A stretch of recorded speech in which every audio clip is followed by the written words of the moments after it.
Marak para bocil terlibat tindak kriminal disebut ada beberapa pemicunya. Salah satunya iseng tanpa tahu resiko dan dampak fatalnya. Bat di jerobat, di jerobat. Bat di jerobat.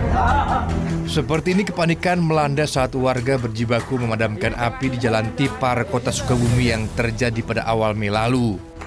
Sejumlah rumah warga diduga sengaja dibakar oleh orang tak dikenal, bahkan sebagian rumah milik anggota polisi nyaris ludes dilalap api.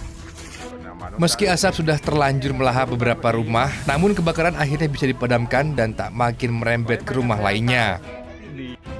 Sempat bingung dari mana asal muasal api muncul, hingga diketahui belakangan ternyata anak berusia 9 tahun berinisial ABH pelakunya. Ia diamankan saat mencoba melakukan aksinya kembali, membakar rumah warga saat menjelang subuh. Rangkaian teror pembakaran rumah yang menggegerkan warga itu terjadi sejak 2 hari terakhir. Sedikitnya ada 13 titik api teridentifikasi yang tersebar di RW 06 dan wilayah perbatasan RW 05 Tipar, Kota Sukabumi. Disebut teror bakar rumah dilakukan hanya sekedar iseng, sekaligus terinspirasi dari film yang sering ditontonnya di televisi. Oh, itu ibunya keluar tuh. Masukkan kantong itu. Entah terinspirasi dari mana, belum diketahui pula apa tujuannya, yang pasti terekam CCTV. Seperti ini aksi sejumlah bocil alias anak-anak kecil di dalam sebuah toko pakaian. Diduga salah satunya memang sudah membawa korek api, kemudian menyelutkannya ke baju-baju di gantungan. Sejurus kemudian mereka berlarian, tak lama asap mengepul dan muncul kobaran. Sempat sebabkan kepanikan, namun pengelola dapat mengendalikan api sehingga tak sebabkan kebakaran yang besar.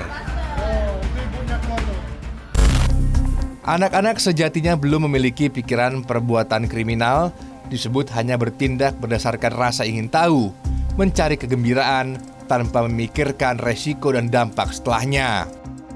Anak itu ada memang pada dasarnya ada iseng, ya iseng dalam tanda kutip gitu ya, ada kecenderungan untuk iseng.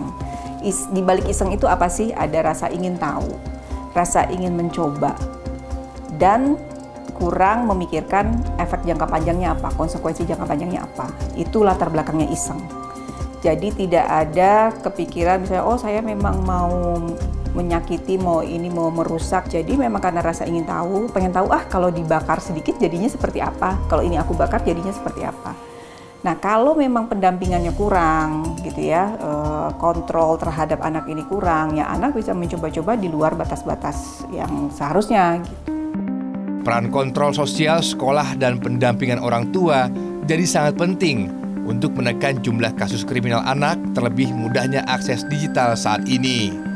Jadi pendampingan di sini mulai dari orang tua yang mendampingi dalam arti tahu anaknya nonton apa sih, gitu ya. Kalau kaitannya dengan kasus-kasus yang ramai belakang ini, apa saja yang dikonsumsi, apakah sudah sesuai dengan usianya, apakah ada muatan-muatan yang memang dipersepsikan secara salah, ditangkap secara salah oleh anak, gitu, sehingga butuh komunikasi.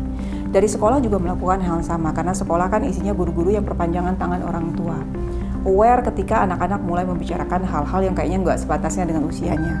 Misalnya mereka bicara tentang game, bicara tentang film yang memang nggak sesuai dengan usianya. Atau Data EMP Pusiknas Bareskrim Polri menunjukkan sejak 2017 sampai akhir 2024, sebanyak 40.079 anak terlibat kasus hukum.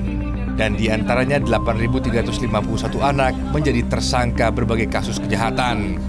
Sepanjang tahun 2025 saja sudah 1.481 anak terlibat kasus kriminal. Berdasarkan kasusnya, wilayah Polda Sumatera Utara menempati peringkat tertinggi. Rio Pramasta, Agung Maulana melaporkan.